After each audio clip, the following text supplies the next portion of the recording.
Good morning, everyone.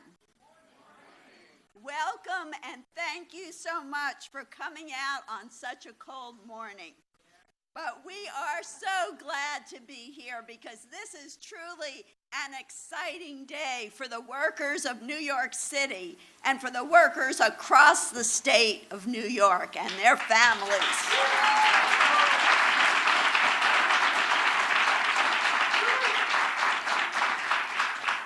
I just want to acknowledge some of our elected officials and union leaders and other special guests that are here today. Thank you so much for joining us, Senator Brian Benjamin.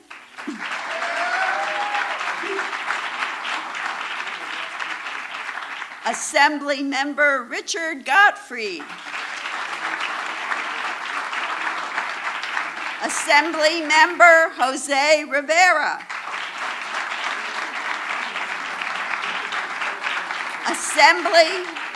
Assembly Member Dan Rosenthal.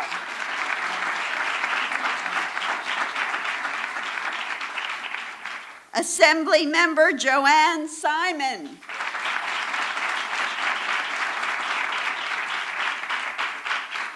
My borough president and Manhattan Borough President, the wonderful Gail Brewer.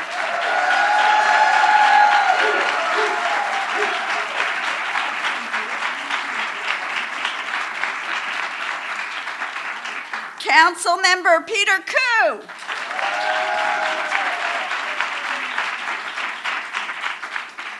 Mario Salento, President of the New York State AFL-CIO. Mike McGuire, Director of the Mason Tenders District Council PAC.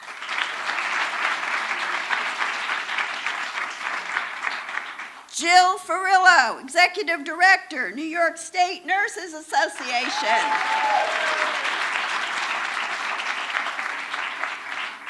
Commissioner Roberta Reardon, New York State Department of Labor.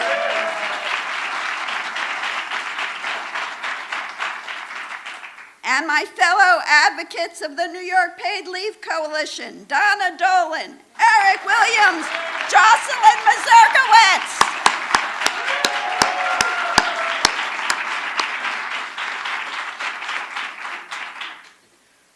I would also like to thank Governor Cuomo for being here with us today and for once again doing great things for our community.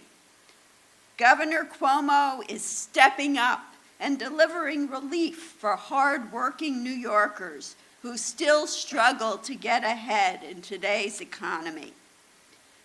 With transformative investments in education and job training, strong protections for workers' rights, and exciting new policies to keep more money in the pockets of working families, New York is becoming a model for economic justice and for fairness for the rest of the country to follow.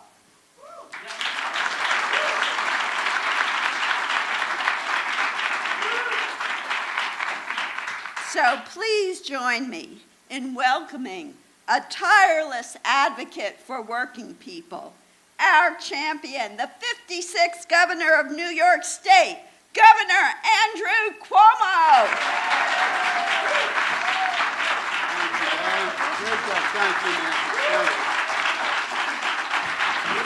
Thank you. Thank you very much. Thank you, thank you, thank you. Happy holidays, getting ready for the new year.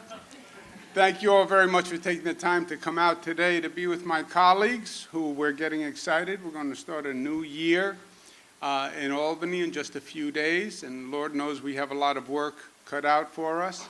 Let's give Nancy Rankin a big round of applause for all the great work that she's done. We're going to hear from Mario Salento, who's the great president of the AFL-CIO. Let's give him a round of applause. And to all the advocates who work so hard to make this possible. At one time, what is going to be enacted into law on January 1 minimum wage, paid family leave, tax cuts for the middle class. They would have told you that was impossible. But we didn't accept that. And the advocates worked, and we worked together, and we made it happen. So give yourselves a round of applause.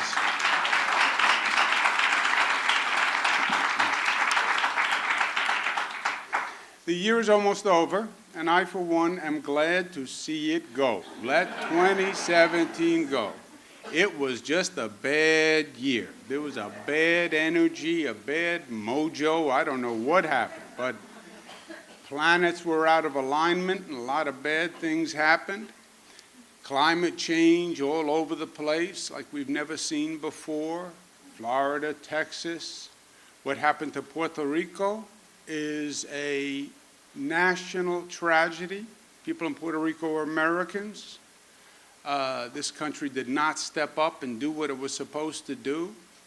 We've had terrorism attacks, 2 in 2 months in New York City. And what was frightening also was how quickly we recoiled from it, how quickly we rebounded, almost as if we're starting to adjust to the violence. And the economy, which has been very, very difficult for the middle class and working families for a long time. It's only getting worse. The economy is great. If you're up at the top end and you're riding on the top of the wave, you're doing great. But the middle class working families, they've been going backwards for 20 years. Think about that. In real wages, you go backwards for 20 years, which means your earning potential from where you were 20 years ago is down. You know, I'm old. I remember $60,000. That was a good salary. You made $60,000. $60,000, that's the tuition of one of these private colleges out here. I mean, that's what's happened to the middle class. And they're angry and they're frustrated and nobody's listening and it's only getting worse and it's going on for a long time. And that's what this political environment picked up this past year. The reason the federal government is the federal government is because they sensed that middle class anxiety. And they used it. They used it. They sensed the fear, they sensed the anger, and they said, I'm the solution. You're middle class, you're working men and women, you're scared, you think you're going backwards. Don't worry, I'm your solution. I'm your guy. I'm going to fix your problem. And they captured that emotion. They read the audience, and they played the audience. Why? Because they're very good at marketing. That's why. It's what they do. Now, it turned out to be a total scam.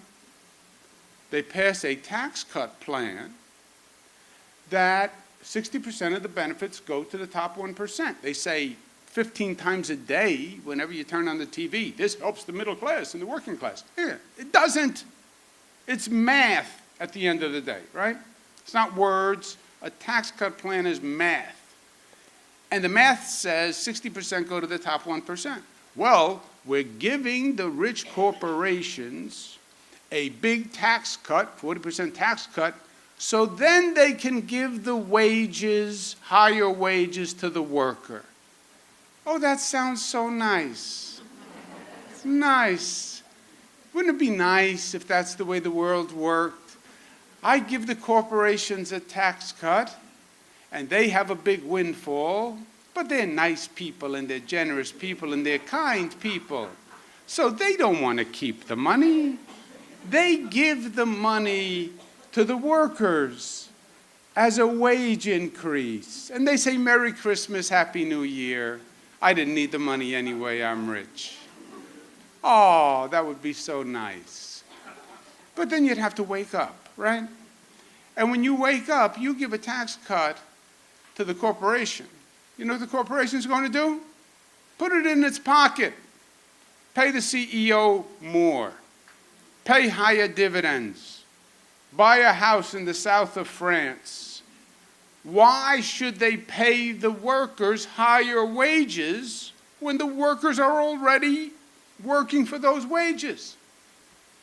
And federal government, fool me once, if you really wanted the corporation to pay higher wages, you know what you would have done?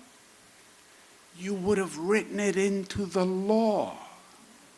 That's what you would have done. You would have written a law that said, corporation, you're going to get a 40% tax cut. But, capital B, you must give half of that tax cut to the workers in terms of higher wages. That's what you would have done. And they know it. They didn't want to do that.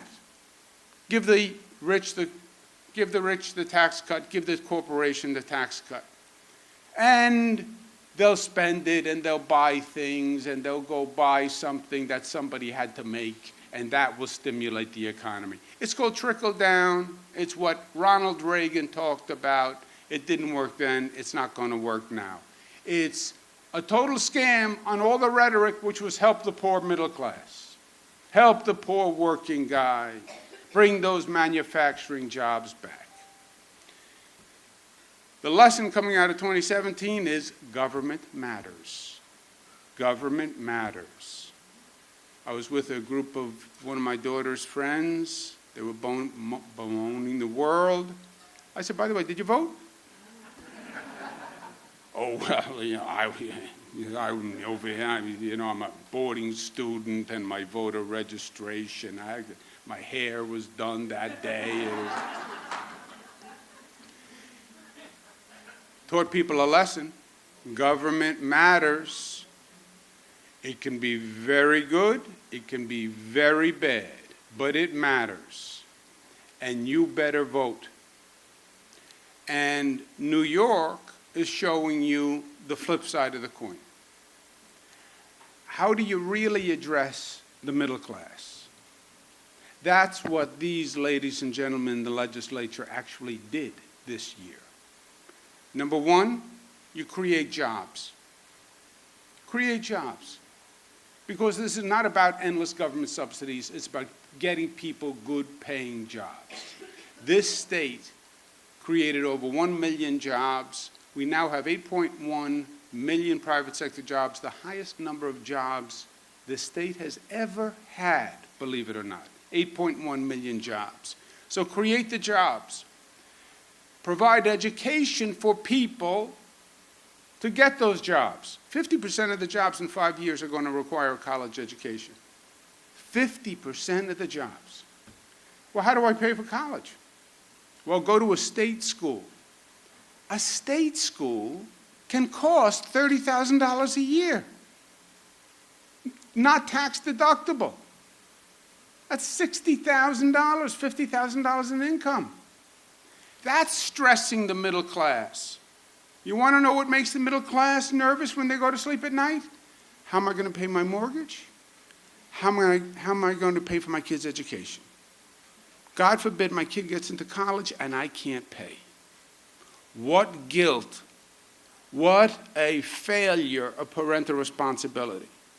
We passed Excelsior Scholarship up to $150,000 income, free tuition at any state school if you get it.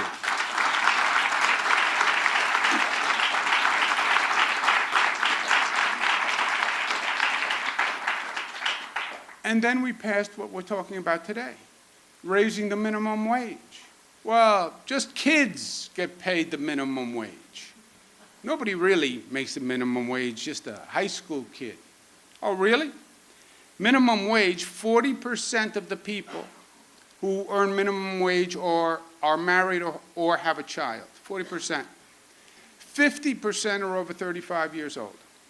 Minimum wage was $9 an hour. $9 an hour is $18,000 a year. You tell me how you live on $18,000 in this city. How do you do it? It's impossible. You just cannot do it. $9 was the state minimum wage. The federal minimum wage today is $7 and change. We passed a law. The $9 went to $11 an hour, and today it goes to, tomorrow, it goes to $13 an hour, raising the minimum wage.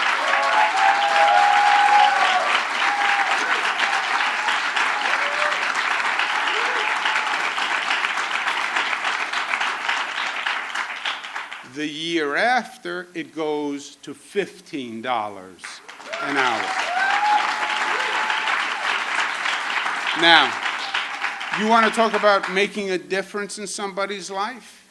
You go from making $18,000 a year to making $30,000 a year. That is a big, big difference. And that changes how much food your children have to eat, the clothing on their back, the books in their rooms. That will change people's lives. And that is exactly what the minimum wage was all about. We also took another step where we said, cut middle-class tax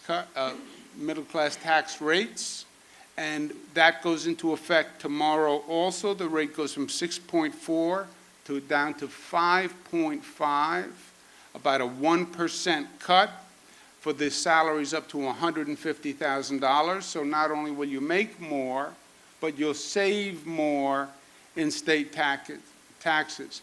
And we also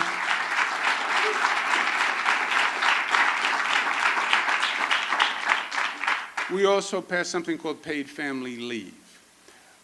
Paid family leave means we can be creating jobs and providing college education and wages that pay. But more than anything, we want to provide a quality of life that treats people with respect and dignity. When I was with Bill Clinton, we passed family leave, which allowed people weeks to take off time for family emergencies. But you took off time, and the company had to give you time, and they couldn't fire you, but you didn't get paid. So you had to be in a financial position to actually take off 2, 3, 4 weeks with no pay and still pay the bills. We passed paid family leave. And, life comes full circle. Paid family leave, they told us, was a non-starter in Albany. The Senate just wouldn't do it, because paid family leave is you don't have to go to work and they have to pay you. This year it's up to 8 weeks.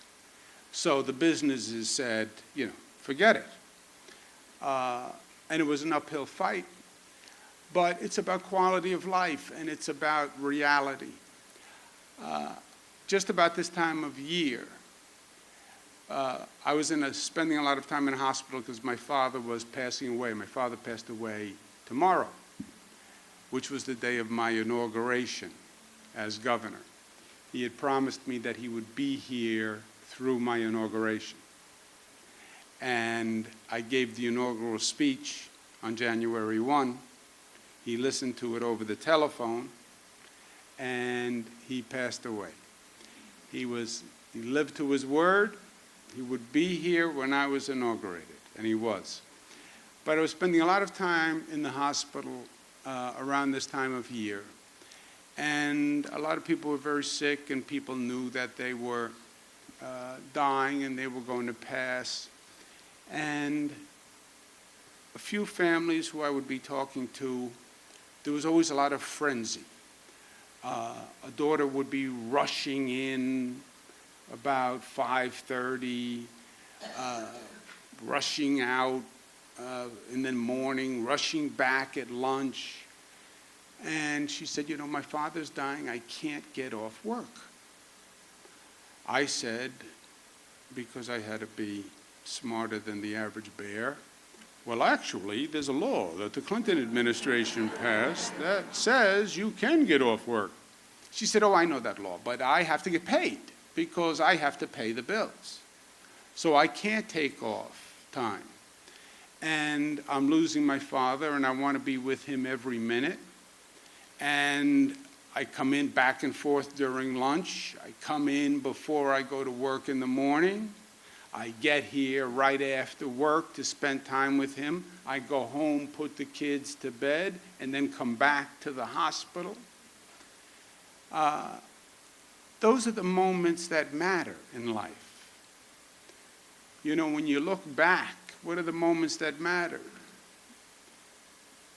When the child is born, people get married, who's there for you when you're sick? Do you get quality time to spend when someone's passing and they need peace and they need relaxation? That's what life is really all about. And middle-class working families have been denied that. Paid family leave says 8 weeks, it goes up to 12 weeks, and you get paid for it. And that's what goes into effect tomorrow, and that's what you should feel very good about.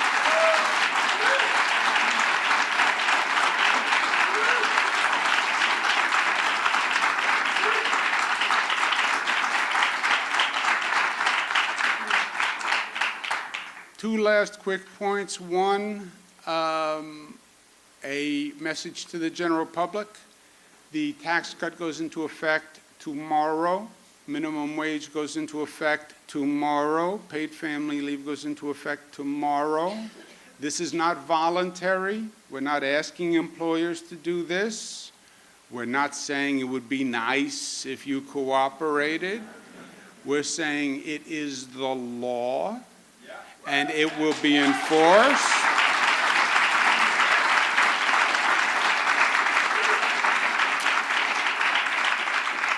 I want every employee to know, and I want to make sure it's in their next paycheck. And if it is not, contact the state.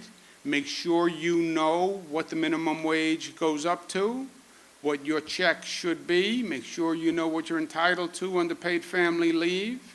Make sure you know how the tax cut affects you. And if you have a problem, call the Department of Labor. Commissioner Reardon is here, because it is the law. And I don't want any employees defrauded because the employers were slow on instituting the law. Second message is to my colleagues here in the legislature, who I'm going to be with in just a few days to kick off the new agenda. There's a lesson here for us, my friends. They told us raising the minimum wage was impossible. We started something called the Mario Cuomo Economic Justice Campaign. I got in an RV, mobile home, toaster oven on wheels thing, painted purple, ate a lot of donuts, drove all over the state, changed public opinion on minimum wage, and we got it passed. They said paid family leave was impossible. We got it passed. They said cutting taxes for the middle class was impossible. We got it passed. By the way, they said marriage equality was impossible. We got it passed. They said gun control was impossible. We got it passed. We have severe challenges this year. There is nothing that we cannot do if we focus on it. It is our apathy that stops us from solving these problems. There is no reason you have homeless people on the street in 2018. There's no reason, but you choose not to do anything about it. There's no reason why you leave young black men locked up in Rikers Island. 75% haven't even been convicted of a darn thing, and you're leaving them locked up.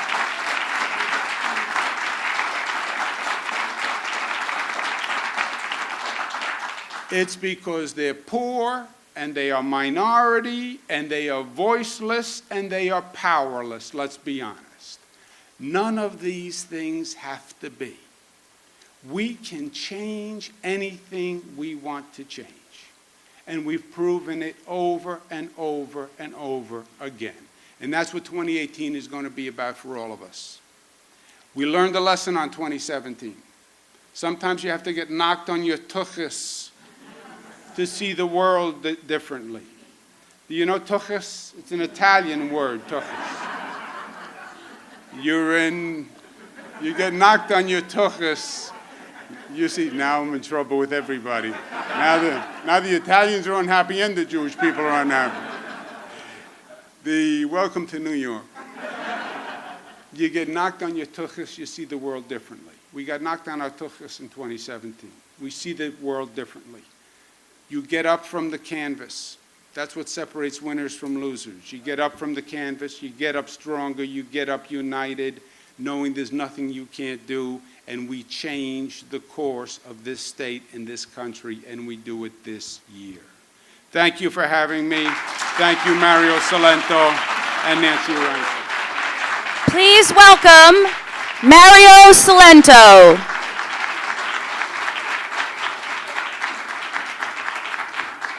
Let's hear it again for Governor Cuomo. Let's thank the YMCA for hosting us here today. Let's give them a round of applause. Let me just say this. You don't really want to have to follow the governor after he speaks, but I'm going to give it a shot and really brief. You know, everything that the governor just talked about, this is about a celebration today, really. It's a celebration of who we are as a state, who we are as New Yorkers, always striving to achieve that goal. What is that goal? To raise the standard of living and the quality of life of all New Yorkers, no matter who you are, no matter where you're from, no matter your race, your religion, your culture, your ethnicity, your sexual orientation, from Buffalo to Brooklyn to Long Island, and everywhere in between. Public sector, private sector, and building trades, union and non-union. That's our goal, to raise the standard of living and the quality of life of all New Yorkers. And these issues that the governor laid out today do exactly that. For all of us, remember, all of us. And they are real, they are immediate, and they are tangible. Think about this for a second. The governor talked about they're hoping. They do a lot of talking in Washington. They talk a lot. But we're going to do this, we're going to do that. In New York, we don't talk, we do, right? The governor makes that happen. We don't hope something's going to happen. We lead. And we don't just say, you know, wish upon a star that maybe this or that will happen. We succeed by setting a standard for the rest of the country to follow, and that's because of our governor, Governor Cuomo. Let's hear it from one more time. You know, you raise the minimum wage, you have paid family leave. That's real and immediate and tangible. Governor talked about the numbers. It means that, not only that, there's a feeling of dignity and self-worth that a person gets by being able to support themselves and their families solely through their wages, solely through their labor. You can pay your rent and utilities, you feed and clothe your children, as the governor talked about. You know that it was you who went to work every day, and you were able to do that for them. You fulfilled your responsibilities as a husband, as a wife, as a father, as a mother. You did that. And remember, because they don't like to talk about it, but we all win. It's not just that worker, it's not just that family. We know that minimum wage workers put that money right back into the economy. They go to the hardware store, they go to the dry cleaner, they go maybe get a cup of coffee on the way to work. Small businesses in this state prosper when you raise the minimum wage, because those businesses now have income coming in that they never would have had beforehand. And you know what? Those small businesses pay taxes on that revenue. That revenue and that tax money goes right back into tax bases across the state, which allows all of us to have the services that the public service that we rely on. That tax base grows, you're able to pay for education in our schools, our hospitals, and our healthcare, our transportation, our law enforcement, our firefighters. So all New Yorkers win. This isn't just about or only about those workers who are going to get a minimum wage increase tomorrow. All of New York prospers. And we're thankful for that, Governor. Thank you for that. And as for paid family leave, the governor really outlined it, but let me just tell you this. I've been very fortunate. You know, I've seen both ends of the spectrum. My wife and I are blessed to have 3 daughters. I know the governor has 3 as well. I'm blessed. Working at the state AFL-CIO, even before I had this job while I was on staff, when they were born, I was able to be in the hospital with them, and I had the moment that every parent wants. I was able to hold them in my arms and bring each of my daughters into their home for the first time and show them where they were going to grow up and where they were going to live. I was able to do that, and I never had to worry about a paycheck. I never had to worry that my job was going to be there. I worked for the AFL-CIO, right? I'm going to get paid, and I'm going to keep my job, and there's no one who's going to take that away from me. And I was very fortunate. I was able to spend time with them and bond with them. I was able to help my wife with whatever I was going to help her with. I was there until I decided to go back, or until my wife politely suggested maybe I go back, because my wife's very polite. But I went back. On the other end of the spectrum, as the governor mentioned, a few years ago, I was president. My mother got sick, and we knew she only had a certain amount of time. She had a certain amount of time, and as the governor said, you want to make the most of every moment. And I was able to do that for her, for myself, peace of mind. I was able to fulfill my responsibilities as a son. But this is why I bring it up. Because in both of those instances, at both ends of the spectrum, I was one of the lucky few. I had special cases. I didn't have to worry about pay or a job. And the fact of the matter is, yeah, it was a special case. There's nothing special about me. You can ask my wife again. She'll be polite. But the fact is, that was a special case. What the governor is saying today, we are all special. Each and every one of us. We are special as New Yorkers, as citizens. We are special as human beings. And everybody should have that opportunity that I had, that the governor had, to be there with our families, to be there in their time of need. So, Governor, we thank you for that as well. And I say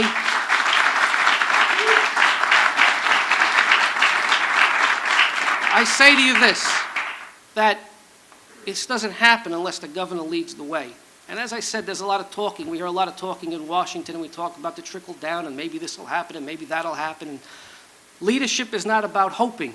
It's not about wishing on a star. It's not about sending out a press release. Leadership, you lead by example.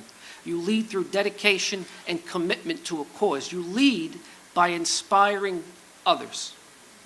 Governor, I say to you that I thank you on behalf of the citizens and the taxpayers, the 2.5 million members of the AFL-CIO, and more importantly, their families. We say thank you for setting a standard for Washington, D.C. to follow. Thank you for setting a standard for the other 49 states in this country to follow, as we always strive to achieve our goal, to raise that standard of living and that quality of life for all human beings, all of us in this state, and hopefully, through our leadership, all of us in this country. Thank you, Governor. Thank you on behalf of all of us. Happy New Year to everybody.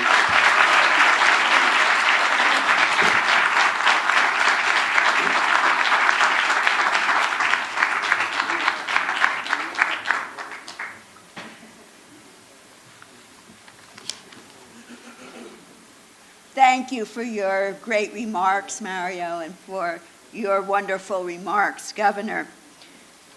Thanks to Governor Cuomo's leadership, 2018 is going to be a great year.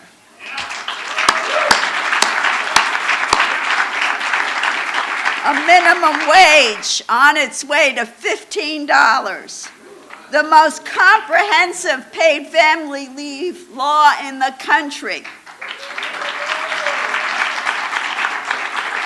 These announcements today are life-changing.